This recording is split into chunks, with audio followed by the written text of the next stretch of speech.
In the shadows of the underworld, some mafia bosses survived not just with guns, but with insane security strategies that left both the police and their enemies powerless. From fortress-like mansions to feigned madness, who was truly the untouchable mastermind? In the labyrinthine world of organized crime, some mafia bosses chose a path not of violence or spectacle, but of complete disappearance. Matteo Messina Denaro, the Sicilian phantom known as Diabolic, perfected the art of vanishing into thin air. For more than 3 decades, he eluded every major law enforcement agency on the planet. No cell phones, no computers, no digital trace. Instead, he relied on ancient methods, tiny handwritten notes called pizzini passed discreetly from one loyal hand to another. Each message was a lifeline, a whisper from the shadows, a reminder that the most dangerous man in Italy was still pulling strings without ever being seen. His existence became a ghost story, feared by rivals, hunted by police, but never confirmed by sight. Yet Denaro was not the first to master this dark craft. Long before him, Bernardo Provenzano, the tractor of Cosa Nostra, set the standard for invisibility. For 38 years, Provenzano roamed Sicily as a fugitive, hidden in farmhouses so remote that even satellites struggled to find him. He stripped away every luxury, living like a peasant, reducing his world to bare essentials. The fewer the connections, the smaller the risks. No meetings, no phone calls, no lavish displays, just coded notes, silence, and the iron discipline of secrecy. These men turned absence into their greatest weapon. They proved that in a world obsessed with power and dominance, sometimes the ultimate show of strength is to disappear completely. But what price did they pay to live like ghosts? And how long could such shadows truly survive before the light finally found them? In the history of the Mafia, few ever wielded madness as a flawless security strategy like Vincent Gigante. The notorious boss of New York's Genovese crime family turned the streets of Greenwich Village into his bizarre stage. Neighbors saw him shuffling around in a shabby bathrobe, slippers dragging on the pavement, mumbling incoherently to himself. To them, he was nothing more than a harmless lunatic, but to the FBI, he was a nightmare to prosecute. This was no random eccentricity. Every sluggish step, every incoherent mutter, every vacant stare was carefully calculated to cast doubt on his mental competence. In court, the image of a deranged man left prosecutors stumbling, pushing trials into dead ends. Gigante knew well that in a ruthless world, pretense could be sharper than any gun. Yet the most chilling part was not his public theater, but the precision of his control behind the curtain. Gigante almost never issued orders directly. Every command filtered through trusted intermediaries, building layers of insulation that left investigators chasing shadows and whispers instead of evidence. His inner circle, comprised mostly of loyal brothers, understood the charade and guarded it with deadly silence. Vincent Gigante transformed New York into a theater with a single star performer, and everyone else, police, rivals, even the public, became his unknowing audience. But a haunting question lingers. How long can a performance last before the stage finally collapses? When speaking of powerful mafia bosses, Paul Castellano, the notorious head of the Gambino crime family, stood out not only for his sharp business acumen, but for the way he transformed his home into an impenetrable fortress. On Staten Island, amid an upscale neighborhood, rose a 17-room mansion modeled after the White House. With towering walls, iron gates, and a sophisticated surveillance system, Castellano sent a chilling message. If you cannot escape your enemies, make sure they can never reach you. But that was only the surface. Behind those locked doors, every detail of Castellano's daily life was engineered as part of a security machine. An armed security team shadowed him day and night, forming a mobile shield wherever he went. Even his closest associates were subject to rigorous screening. Meetings were held only in secure locations, and all information was tightly controlled. Castellano understood the brutal truth of the underworld. The fewer vulnerabilities exposed, the longer a boss could hold the throne. Yet his opulence and isolation became a double-edged sword. The Grand Mansion, a modern-day castle, was not only a shield but also a declaration of defiance to rivals. And on a fateful night in 1985, in the heart of Manhattan, Castellano fell to a hail of bullets fired by men who had once been considered family. The haunting question remains: can walls of stone and steel truly protect a mafia kingpin when the deadliest bullets come from within his own circle? In the legends of American mafia, no name casts a darker shadow than Al Capone, the infamous Chicago outfit boss. He built a vast empire spanning bootlegging, gambling, and prostitution, becoming both unimaginably wealthy and the prime target of rival gangs. Yet what set Capone apart was how he turned his very movements into a mobile fortress. In 1928, Capone acquired a customized Cadillac, reinforced steel plating, bulletproof glass, armored tires, and backup systems designed to withstand machine gun fire. To the public, it was simply a luxury automobile. But in the underworld, it was a battleship on wheels, a rolling citadel that allowed Capone to travel across Chicago like a dark king, untouchable amid the hail of rival bullets. Still, Capone's survival wasn't built on steel alone. At his side stood fiercely loyal bodyguards, none more feared than Tony Accardo, both assassin and living shield. Anyone who dared approach the mob boss was met with the icy stare of gun barrels primed to fire at the slightest threat. Beyond visible protection, Capone wielded an even more insidious weapon, a web of corruption that penetrated Chicago's police and political circles. Every raid, every operation, was leaked to him in advance, giving the gangster time to vanish before the law arrived. This machinery of fear, loyalty, and corruption rendered Capone nearly untouchable for years. But a haunting question lingers in the smoke-filled alleys of history. Can steel fortresses and a rotten network truly protect a man forever when the entire world is waiting to see him fall? While many mafia bosses chose to hide in the shadows, John Gotti and Bugsy Siegel took the opposite path. They turned fame itself into a shield for survival. John Gotti, the dapper Don, with his sharp suits and confident smile, never feared the cameras. On the contrary, he embraced the press, crafting the image of a glamorous crime boss whose every public appearance captivated the nation. Any attempt on his life risked becoming a media spectacle, too loud and too dangerous for his enemies to risk. Nicknamed the Teflon Don, Gotti slipped through trials time and again, his charm and notoriety making conviction elusive.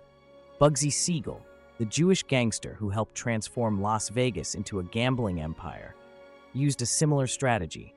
He mingled with Hollywood stars, attended glittering parties, and cloaked himself in the guise of a charming businessman. His social glow made him instantly recognizable, and with such visibility came a dangerous advantage. Killing him meant alerting the entire world. These two bosses proved that sometimes the spotlight can be more powerful than the shadows. Yet their brilliance was also their greatest vulnerability. For when the lights inevitably dimmed, what remained was only a shadow, and in that darkness, predators were always waiting. In a world of blood and betrayal, two names, Lucky Luciano and Frank Costello, chose a different kind of security strategy, not built on violence, but on diplomacy and political power. Lucky Luciano, the architect of modern mafia, realized that the deadliest threats didn't come from bullets in the streets, but from chaos within. In 1931, he created the Commission of the Five Families, transforming rivals into partners under a regulated criminal system. This body not only preserved order, but also shielded Luciano himself. Any attack on him became an attack on the entire structure of organized crime. Breaking tradition, he forged alliances with Jewish gangsters like Meyer Lansky and Bugsy Siegel, expanding his protective network beyond the boundaries of Italian-American circles. Meanwhile, Frank Costello, the prime minister of the underworld, chose a subtler path. He lived modestly, shunning ostentation to avoid drawing fire. Yet behind this unassuming facade was a vast web of political connections: judges, police chiefs, even mayors. Costello mastered the art of bribery, persuasion, and influence, making himself indispensable to legitimate power. Each whispered conversation in a backroom, each clandestine handshake in the dark, reinforced an invisible armor that protected him from prosecution and assassination alike. Together, Luciano and Costello proved that in the deadly chess game of the mafia, sometimes a promise or a private meeting could be more lethal and more effective than 1,000 bullets. But their fusion of crime and politics left a haunting question. When underworld power embraces legitimate authority, can anyone still tell where the shadows end and where the light begins?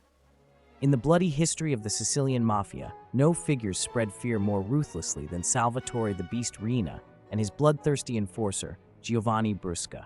For them, security was never about defense. It was about striking first with terror. Riina, the brutal leader of the Corleonesi faction, understood that the most effective way to stay safe was to terrify his enemies so thoroughly that none would dare challenge him. In 1992, he ordered the assassinations of two legendary anti-mafia prosecutors, Giovanni Falcone and Paolo Borsellino. These brazen bombings did more than take lives. They delivered a chilling message.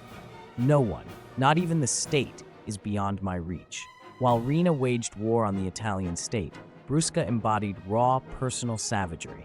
Known as the Pig and later the Button Pusher, he boasted of killing over 100 people, including the infamous murder of a child, carried out solely to intimidate a suspected informant. Brusca lived like a phantom, hiding in remote Sicilian farmhouses, constantly altering his identity and appearance to evade capture. Yet wherever he went, he left behind a trail of blood and terror that echoed through villages and courtrooms alike. Together, Riina and Brusca turned terror itself into a shield of survival. To them, fear was a fortress stronger than any mansion or army of bodyguards. But the same wall of blood they built to protect themselves also became their prison, trapping them in an endless cycle of violence, where the only true sanctuary left was death itself. If Salvatore Riina spread fear through terror, Vito Genovese and Anthony Casso chose a colder path, eliminating threats before they could even form. Vito Genovese, the ruthless boss of the Genovese crime family, believed survival came not from defense, but from merciless preemptive strikes. He once ordered the assassination of Albert Anastasia, one of New York's most feared mob leaders, simply because he feared Anastasia might one day obstruct his rise to power. To Genovese, no one was safe, not even allies, if they had the potential to become enemies in the future. Decades later, Anthony Casso, the killer in the shadows of the Lucchese family, took this philosophy to terrifying new heights. Paranoid and brutal, he didn't just hunt rivals, he spied on his own organization. Casso installed hidden cameras and wiretaps in his home and social clubs, monitoring his own associates. To him, anyone could be a traitor, and the only way to survive was to remove them before they had the chance to act. The pinnacle of Casso's savagery came when he bribed two NYPD detectives, turning them into his personal assassins. With their help, he tracked and executed rivals with chilling precision. This unholy alliance of corruption and violence created an assassination machine that operated in silence, yet struck with deadly efficiency. Together, Genovese and Casso embodied a grim truth. In the Mafia underworld, those who strike first often live the longest. But when blood itself becomes the barricade between life and death, can there ever be an escape from the endless cycle of betrayal and revenge? In the Mafia underworld, some bosses did not rely solely on guns to protect themselves, but on fear as an invisible weapon. Carmine Galante, the infamous Bonanno family boss, was notorious for his cold, soulless stare, a look that could chill anyone who met his eyes. Galante believed that if his enemies were terrified enough, they would never dare strike. He rarely appeared in public without heavily armed bodyguards, turning every entrance into a restaurant or social club into a deadly display of power. But his arrogance proved fatal. In broad daylight, at a Brooklyn restaurant, Galante was gunned down in front of his loyal guards, a grim reminder that even walls of fear can collapse in an instant. Unlike Galante, Leoluca Bagarella, heir to the Corleonesi bloodline in Sicily, transformed sheer brutality into a shield of survival. Bagarella lived as a fugitive, constantly changing disguises and hiding in remote farmhouses and apartments. But what made him truly feared was his unrelenting cruelty. He once ordered the murder of a small child, the son of a traitor, sending a blood-soaked message across the entire organization. Betrayal meant death, not just for the betrayer, but for their family as well. Galante wielded psychological intimidation, while Bagarella wielded merciless violence. Both proved that in the underworld, sometimes fear can be more powerful than bullets. Yet the haunting question remains: can an empire built on terror endure forever, or will it ultimately be consumed by the very nightmares it unleashed? While many mafia bosses flaunted their power through guns and bloodshed, Carlo Gambino chose the opposite path. hiding in simplicity. The head of the Gambino crime family, known as the Silent Don, lived in a modest Brooklyn home, wearing clothes so plain that no one would suspect he was one of the most powerful men in America.